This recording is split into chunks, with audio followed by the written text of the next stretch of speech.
Hello everyone and welcome back to another video. Today I'm going to be podficking another one of my stories.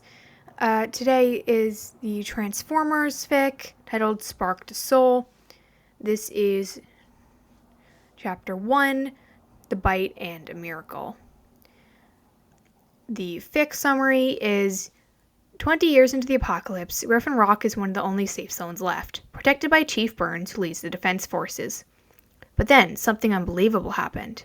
Out of the blue light, they suddenly appeared. And to make everything even more unbelievable, Cody seems to be resonating with them. What in the multiverse is happening? So, without further ado, let's dive into the first chapter.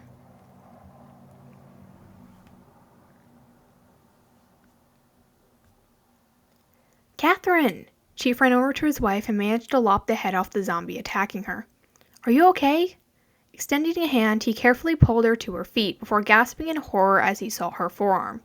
There it was, plain as day on her skin. Teeth marks, broken skin, a bite. Catherine had been bitten. The world tilted on its axis, and he distantly heard his wife realizing that she had been bitten, and crying out in emotions that he didn't have the mental capacity to recognize right now. Then there were hands on his wrists, pulling him back towards the safety of the city. He belatedly registered Doc Green leading him towards the hospital and saying something that he couldn't quite understand through the haze of emotions. Time slipped away from him, and the next he was aware, he was sitting next to Doc in the hospital waiting room. Catherine was nowhere to be seen. He looked around, trying to find her, as a hand caught his arm. He turned to Doc, eyes wide in panic, and the other man raised his hands in surrender. Calm down, Chief. If you're looking for your wife, I explained the situation to the doctors, and they decided that the best course of action was to perform an emergency C-section, hopefully saving your son before the bite has time to take effect. As Doc spoke, Chief began to settle down, his brain taking in the information and finally starting to process the situation.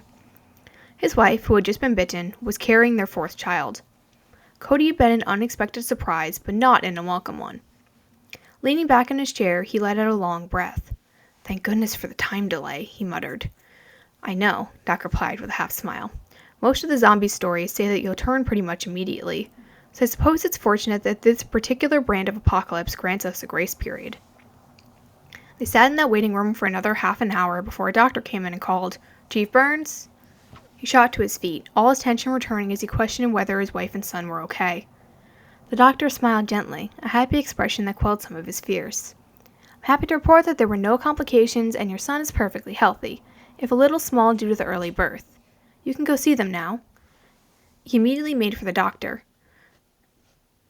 door, but stopped when the doctor called, and Chief? He turned back to see the doctor still smiling at him. Congratulations.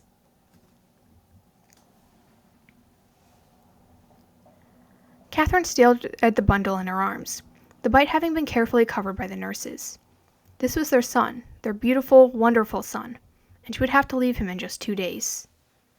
Cody, she whispered, I'm so sorry. I wish I could stay with you longer. Her husband came into the room, seeming to be barely holding himself back from slamming the door open, and slowly approached the bed. His eyes first scanned her form, lying in the bed, and visibly deflated when he saw that she was mostly okay. Then his eyes found the bundle in her arms, and tears filled his eyes. Cody, he murmured, and she lifted the baby towards his father. He gently shifted their son into his arms and began crying in earnest when he saw Cody's face. Our little miracle did an amazing job, she told him softly, guiding him to sit in the bed next to her so she could give both of them a hug. I'm so proud of him, and you. You saved him. He shook his head, tears still running down his face. I didn't do anything, and you still got bitten, he muttered self-deprecatingly. She placed a hand on his cheek and turned his head to face her, smiling at him. You got that zombie off me before it could do more than bite me once. If you hadn't been there, it might have gotten to Cody. As it is, you gave us the time to get me here and save him before he got affected. You saved him. She stared directly into his eyes, trying to make sure that he understood and accepted her message. After a few seconds, he nodded and returned his gaze to Cody. I'll keep protecting him, he vowed, no doubt engraving the promise on his heart. For both of us. She wrapped her arms carefully around him, smiling softly, and he leaned into the hug.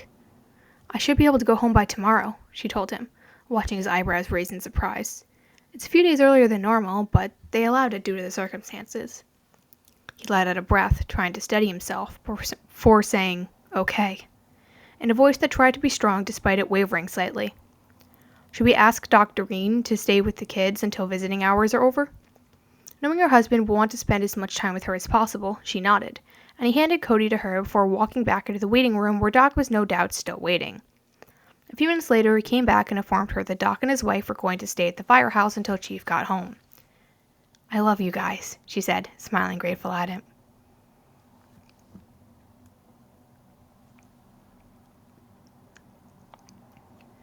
The next afternoon, their dad called everyone into the living room and sat them all down.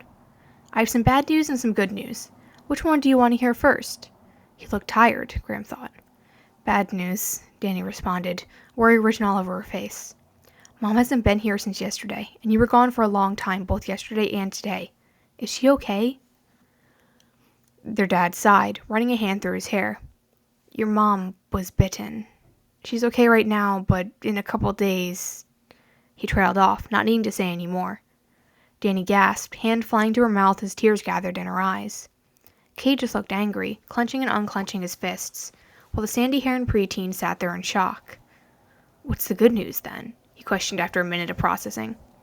He needed to make sure he had all the facts. At that question, their dad's face melted into a soft smile, though the sadness still lingered in his eyes. "Well, you remember that you're going to be a big brother, right?" Graham nodded slowly, then his eyes widened as he figured out what that meant. "You mean..." Their dad nodded, smile growing wider as he looked each of them in the eye. "Yes, Cody was born yesterday, and I'll be going to pick him and your mom up in a little bit. I wanted to tell you before they came home." And that's the end of Chapter 1. I will be podficking the next few chapters, as at the time of recording this, I already have chapters 1 through 4 and the beginning of Chapter 5 written.